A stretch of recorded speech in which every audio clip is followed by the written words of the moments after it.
आदरणीय व्यासपीठ आणि इथे उपस्थित माझ्या सर्व बंधूंनो आणि भगिनींनो, दैनंदिन जीवनामध्ये आपण अनेकदा सकारात्मक विचार करत असतो, पण त्या सकारात्मक विचारापैकी निश्चितच काही विचार हे आपल्या देशासंबंधीचे असतात. आणि ज्यावेळेस देशाचा विचार येतो त्यावेळेस आपल्याला देशाच्या तेजस्वी इतिहासाकडे बघावे लागते. आणि त्या तेजस्वी इतिहासामध्ये एक नाव जे सुवर्णाक्षरांनी लिहून ठेवलेलं नाव आहे ते नाव म्हणजे छत्रपती शिवाजी महाराज. आणि शिवाजी महाराजांचाच जो विचार त्यांनी सांगितलेला आहे तो विचार म्हणजे देश माझा मी देशाचा. या विचाराला अनुसरूनच आजचा विषय मी इथे मांडतो, तो म्हणजे लोककल्याणकारी राजा शिवछत्रपती. कोड क्रमांक 7. तर एका इंग्रज तत्त्वज्ञाने लिहून ठेवलेलं आहे, 6,500 मैल लांबीवरून एका इंग्लंड नावाच्या छोट्याशा देशातून मुठभर इंग्रज लोक आम्ही इथं आलो आणि 2,500 मैल लांब आणि 1,500 मैल रुंद असलेल्या हिंदुस्थानवर आम्ही 150 वर्ष राज्य केलं. आम्हाला आश्चर्य वाटतं आम्ही कशाच्या बळावर एवढं मोठं राज्य करू शकलो. तर याचं उत्तर त्या इंग्रज तत्त्वज्ञाने त्याच्यामध्ये सांगितलेलं, तो म्हणतो इथल्या लोकांकडे शक्ती नाही असं नाही, इथल्या लोकांकडे बुद्धी नाही असं नाही, इथल्या लोकांकडे पैसा नाही असं नाही, इथल्या लोकांकडे हे सगळं आहे, पण या सगळ्याचा वापर देशासाठी करायचा असतो हे इथली माणसं विसरली. इथल्या एकाच माणसाने या सगळ्याचा वापर देशासाठी केलेला आहे आणि त्या माणसाचं नाव म्हणजे छत्रपती शिवाजी महाराज. आणि इथली माणसं छत्रपती शिवाजी महाराजांनाच विसरली, म्हणून आम्हाला इथे 150 वर्ष राज्य करता आलं. ते इंग्रजांनी मान्य केलेलं आहे. त्यानंतर ज्या वेळेला आपल्याला छत्रपती शिवाजी महाराजांची ही महती ऐकावीशी वाटते, त्यावेळेला आपल्याला आणखी लोककल्याणकारी नीती आपण त्यांची अभ्यासतो, त्यावेळेला आपल्याला आज्ञापत्रांचा अभ्यास करावा लागतो. आज्ञापत्रामध्ये शिवाजी महाराजांनी स्पष्टपणे सांगितलेलं आहे, शेतकऱ्याच्या भाजीच्या देशाला सुद्धा धक्का लागता कामा नये, या उपरही काही केल्यास स्वामी जीवेच मारितील, असा स्पष्ट हुकूम शिवाजी महाराजांनी आपल्या आज्ञापत्रातून आपल्या अधिकाऱ्यांना दिलेला होता. त्यानंतर रयतेला कोणत्याही प्रकारे त्रास नाही झाला पाहिजे.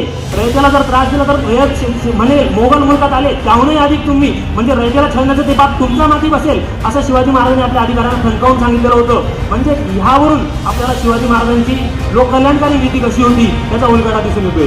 शिवाजी महाराजांच्या ह्याच विचारांचा प्रभाव स्वातंत्र्य काळामध्ये नंतर डॉक्टर बाबासाहेब आंबेडकरांवर पडला. आणि त्यांनी सांगून ठेवलेलं होतं, त्यांनी म्हटलं होतं डॉक्टर आंबेडकरांनी की भारताची राज्यघटना लिहायच्या वेळेला मला जास्त साहस पडलेच नाहीत, कारण माझ्या पुढे शिवछत्रपतींचं स्वराज्य उभं होतं.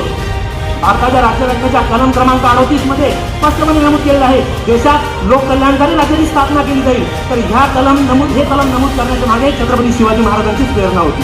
त्यानंतर आपल्याला छत्रपती शिवाजी महाराजांच्या आयुष्यामधले काही प्रसंग बघावे लागतात. त्या प्रसंग बघितल्यानंतर आपल्याला कळून येतं की शिवाजी महाराजांचं रयतेवर किती प्रेम होतं, त्यांच्या मावळ्यांवर किती प्रेम होतं. अफजल खान वधाच्या वेळेसचा प्रसंग आहे.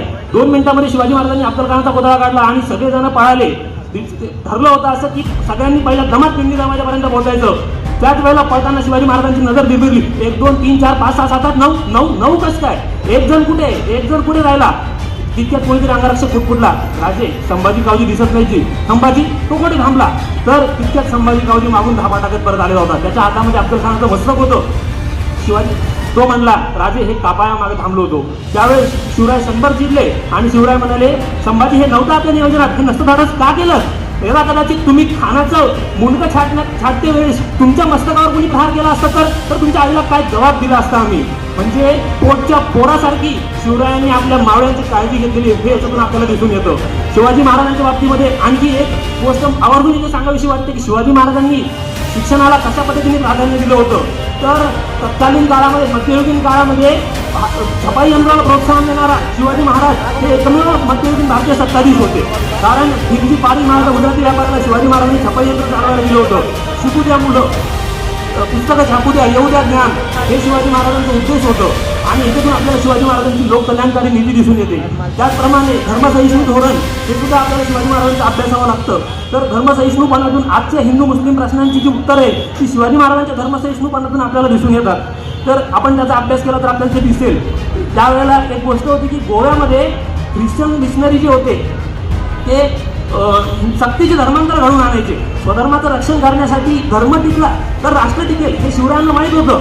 आणि त्यावेळेला त्यांनी गोंड्याच्या पलीकडे जाऊन गोव्यामध्ये छापा घातला.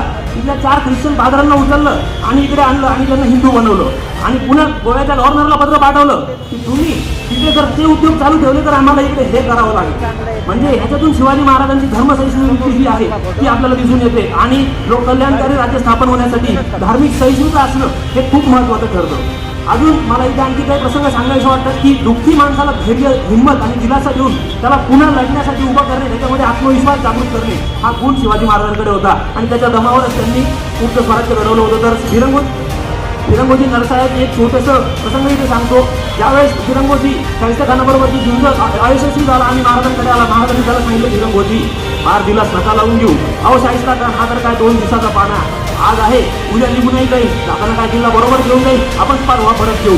तर आणि घडला तसंच पुढच्या आठवड्यामध्ये शाहिस्ता खान पुण्याला वळाला आणि त्याच्यानंतरच्या आठवड्यामध्ये फिरंगोजींनी चाकणचा किल्ला परत घेतला. तर माणूस दिलगीर करणे नाही, माणूस नाराज करणे नाही, माणूस निराश करणे नाही, हे शिवाजी महाराजांकडे होतं. सलगी घेणे कशी असेल तर ही ऐशी. तर शिवाजी महाराजांनी अशा अनेक प्रसंगांमधून हे आपलं दाखवून दिलेलं होतं.